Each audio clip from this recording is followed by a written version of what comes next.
Audiolibro Sewayuku, el mensajero del inframundo, en voz del autor Mauro Servando Sánchez Ibarra.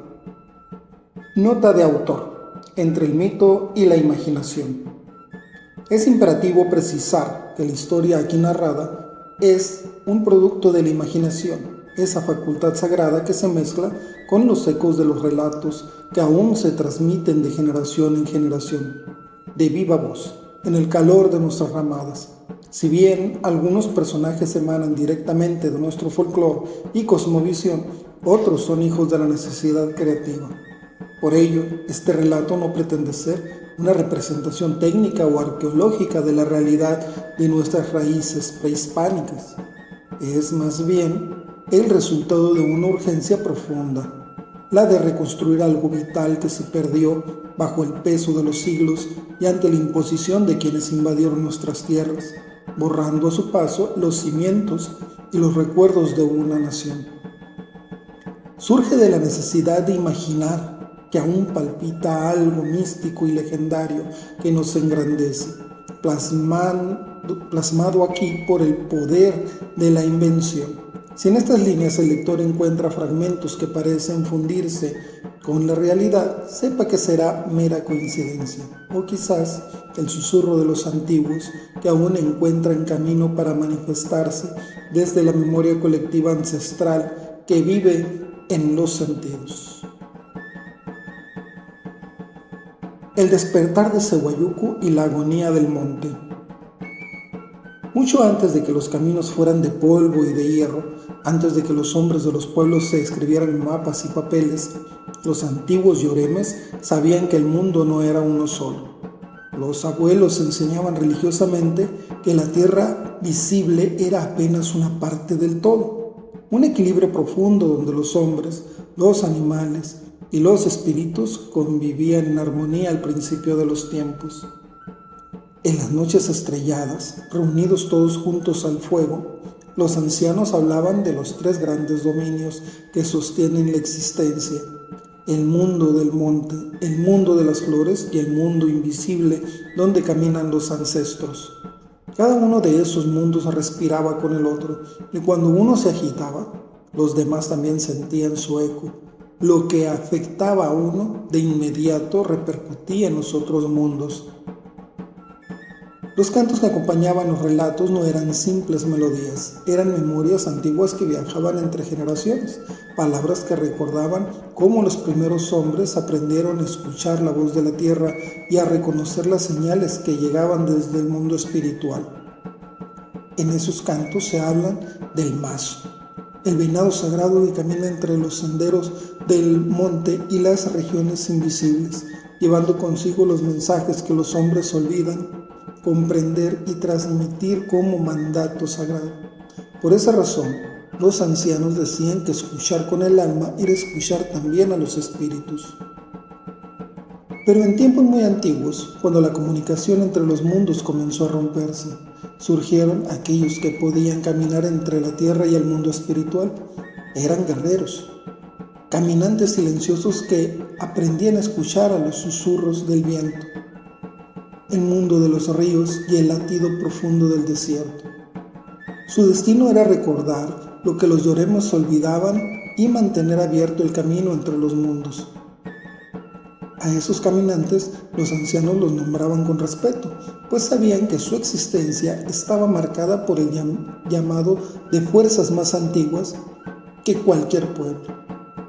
Así lo contaban los ancianos en la antigüedad a la luz del fuego sagrado, cuando todos se reunían al caer la noche. Esta es la historia de uno de ellos, un niño nacido bajo el cielo del sur de Sonora, donde el desierto se encuentra con los ríos y los montes guardan la memoria de los primeros cantos. Nadie sabía entonces que su nombre sería pronunciado algún día por los ancianos del pueblo como el que llegó para renovar el pacto sagrado, ni que su destino lo llevaría a caminar entre los senderos visibles y aquellos que solo los espíritus conocen. Todo comenzó con un amanecer silencioso y con el canto lejano de un venado en el monte. El desierto despertaba lentamente bajo las primeras luces del amanecer que se extendía sobre la tierra del sur de Sonora.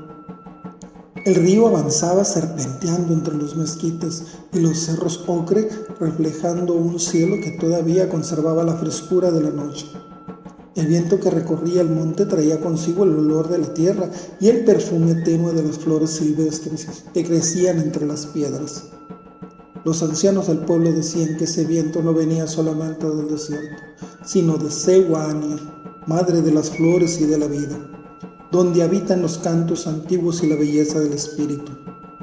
Aquella mañana, un niño caminaba junto a su abuelo, siguiendo un sendero que cruzaba el monte Yoreme.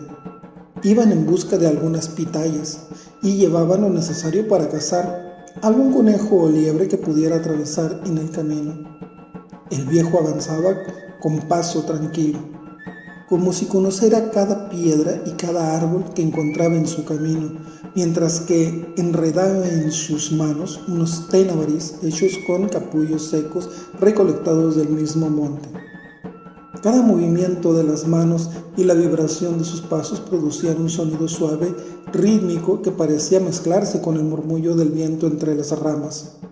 Para el niño aquel sonido era familiar, pues lo había escuchado muchas veces en las ceremonias del pueblo, pero nunca había comprendido del todo su significado. Para seguir con su camino, el abuelo enredó los ténabaris por encima de sus tobillos. Así, su andar se volvió mucho más místico a los ojos del niño. Algo en el sonido de ese andar le resultaba hipnótico y relajante. Se detuvieron en un gran cactus de pitaya. El abuelo sonreía, le hablaba al cactus y agradecía a los espíritus del monte como si se trataran de personas. Le agradecía los frutos y comenzaba a recolectarlos con una gran vara con horqueta en la punta que entre la misma pitaya había tomado del abuelo. Ahí la guardaba para cada vez que regresaba a cosechar los frutos. Cantaba una vieja canción yoreme que al niño le parecía familiar. De pronto, el abuelo levantó ligeramente la mano y detuvo lo que hacía, invitando al niño a permanecer en silencio. Durante unos instantes ambos permanecieron quietos. Solo escuchaban el zumbar de los insectos rondando sus oídos. Luego empezaron a escuchar el latido del monte que parecía despertar lentamente con la llegada del día. Fue entonces cuando un sonido lejano comenzó a escucharse entre los árboles. Primero como un golpe suave, rítmico y distante, parecido a un tambor, y luego como un eco que se repetía con una cadencia profunda. El viejo cerró los ojos con respeto, como si reconociera una voz antigua que regresaba desde la memoria del mundo. A su memoria llegó un recuerdo entrañable producto de aquel sonido. El día en que Seweyuko había llegado a este mundo. Fue al mismo tiempo que aparecían los primeros rayos del Tatasú, una mañana de primavera, 10 años atrás, en la que las flores del monte inundaban con su perfume la habitación hecha de tierra y vara seca. El abuelo esperaba afuera mientras la partera Yoreme asistía a su hija, Seaumu. El abuelo se había empeñado en poner ese nombre a su hija, a pesar de que ya todo el pueblo usaba los nombres actuales en español desde hacía ya más de 200 años. Dice que su decisión sería volver a los nombres antiguos. Incluso ya tenía uno preparado para su nieto. Antes del nacimiento de su nieto, José Omokoli, el abuelo observó surcar el cielo a Totoroy, el legendario pájaro del amanecer. Un presentimiento se apoderó de él. Hacía tiempo que esperaba una señal de la llegada de un mensajero, aquel que se conectaría en el mundo espiritual y el de los hombres, pero nunca imaginó que la señal llegaría para alguien tan cercano. Tampoco lo deseaba. Hubiera preferido que el mensaje, y sobre todo el mensajero, llegase del exterior de su círculo familiar. El trabajo de un elegido implicaba una gran responsabilidad y enfrentar grandes peligros. Al observar el horizonte, vio aparecer, junto con los rayos del Tatasol, la figura inigualable de un venado imponente y hermoso. Sus sentidos se avivaron, sintió la piel erizarse y un vuelco en el estómago ahogó su voz. Mazo. En sus oídos retumbó con fuerza el sonido de un tambor al ritmo de un corazón galopante. Recordó cómo, al mismo tiempo, dentro de la cabaña se escuchó el llanto del recién llegado a la nación Yoreme. José Omócoli recibía un mensaje sagrado. Él era un gran chamán, guía espiritual, y ahora sobre sus hombros descansaba la misión de cuidar al elegido. Se arrodilló respetuosamente en reverencia al venado y al sol. Se quitó el sombrero y con la mano en el corazón dijo: Hewitata. Cuando salió de sus recuerdos, comprendió que el tiempo de cumplir con su encomienda estaba cerca. Escucha con atención, dijo finalmente el abuelo con voz baja, mientras el niño dirigía la mirada hacia el monte intentando descubrir el origen de aquel sonido. Entre los árboles apareció entonces la figura del venado, que avanzaba con movimientos lentos y silenciosos. Era un animal grande, de mirada profunda, cuyos ojos reflejaban la luz del amanecer como si guardaran dentro de ellos el brillo de otro mundo. ¿Lo vas a cazar, abuelo?, susurró. No, es Mazo, el espíritu sagrado del venado. El abuelo inclinó ligeramente la cabeza en señal de respeto, reconociendo en aquel encuentro algo más que la simple presencia de un animal del monte. Para los antiguos yoremes, el venado no era solamente una criatura de la tierra, sino un mensajero que caminaba entre los senderos visibles y los invisibles. El niño observó en silencio, sin comprender todavía la profundidad de aquel momento que parecía detener el tiempo a su alrededor. El viejo apoyó suavemente una mano sobre su hombro y habló con voz que apenas superaba el murmullo del viento. Cuando el mazo canta, dijo, es porque los espíritus caminan cerca de nosotros. El niño no lo sabía todavía, pero aquella mañana marcaría el inicio de un camino que cambiaría su destino. Con el paso de los años, los ancianos pronunciarían su nombre en voz baja durante las noches de ceremonia, recordando el día en que el venado apareció en el monte para enunciar el despertar de un nuevo caminante. Ese nombre sería recordado entre los pueblos y entre los espíritus que habitan los tres mundos. El nombre que lo acompañaría a lo largo de su vida sería Sewayuku, aquel que camina entre la tierra de los hombres y el territorio invisible donde residen los antiguos espíritus. Era una época de fiesta en primavera para el pueblo. Después de la caminata por el monte de Sewayuku y su abuelo, por el amanecer y haber tenido contacto con el mazo sagrado, se dispusieron a compartir con los suyos alrededor de la fogata sagrada. Se escucharían algunos cantos mientras los danzantes, por medio de su danza ritual, contarían la historia de sus orígenes. Los cantos se hacían con gran respeto. Los cuerpos se transformaban en deidades que de nuevo, con sus historias, hacían vibrar el suelo yoreme y su gente de bronce. El fuego parecía respirar, se hinchaba y se contraía, como si en él habitara algo muy antiguo, invisible, que recordaba cosas que los hombres ya están olvidando. Las chispas subían al cielo negro como pequeños espíritus que intentaban regresar a su origen. Sewayuku no parpadeaba, tenía 10 años. Pero esa noche su mirada no era la de un niño. Había en sus ojos una inquietud especial, una especie de nostalgia por algo que nunca había vivido, o tal vez sí. Frente a él, el danzante de venados se movía. No danzaba, latía, cada paso hacía vibrar la tierra. Cada sacudida de las sonajas, el vibrar de los tenábares, al golpe de los pies en el suelo, despertaba ecos antiguos en el aire. El cráneo del venado, colocado sobre su cabeza, no parecía un adorno, parecía un rostro vivo, vigilante, antiguo, eterno. Sewayuku sintió una presión en el pecho. Dijo, abuelo, sin apartar la mirada. ¿Por qué siento eso tan extraño? Parece que el venado me habla, me invita a ir con él. José Omócoli estaba sentado junto al fuego, con el cuerpo encorvado por los años, pero con una presencia que no pertenecía al tiempo. Sus ojos reflejaban las llamas, pero no las miraban, como si observaran algo más allá. porque estás recordando, es el destino quien te reclama, dijo al fin. Seweyuku no entendía a qué se refería su abuelo. Le parecía algo sin sentido. ¿Qué podría recordar? Pero yo no he vivido esto antes, abuelo. El abuelo sonrió levemente y lo abrazó fuerte. ¿Eso crees, mi Iliusi? El viento cruzó la ramada y el fuego se inclinó como si escuchara. El niño tragó saliva. Había algo en el ambiente que lo inquietaba. No era miedo, no del todo. Era una sensación más profunda, como si el mundo estuviera a punto de abrirse bajo sus pies y quisiera tragarlo completo. Sentía vértigo. ¿Qué es esa danza?, preguntó. ¿Por qué se siente en el pecho como algo intenso? El abuelo lo miró y entonces en esa mirada había algo mucho más que ternura, reconocimiento. Porque no estás viendo una danza, mi pequeño Iliusi, dijo con voz baja. Estás viendo una puerta del tiempo en nuestro mundo.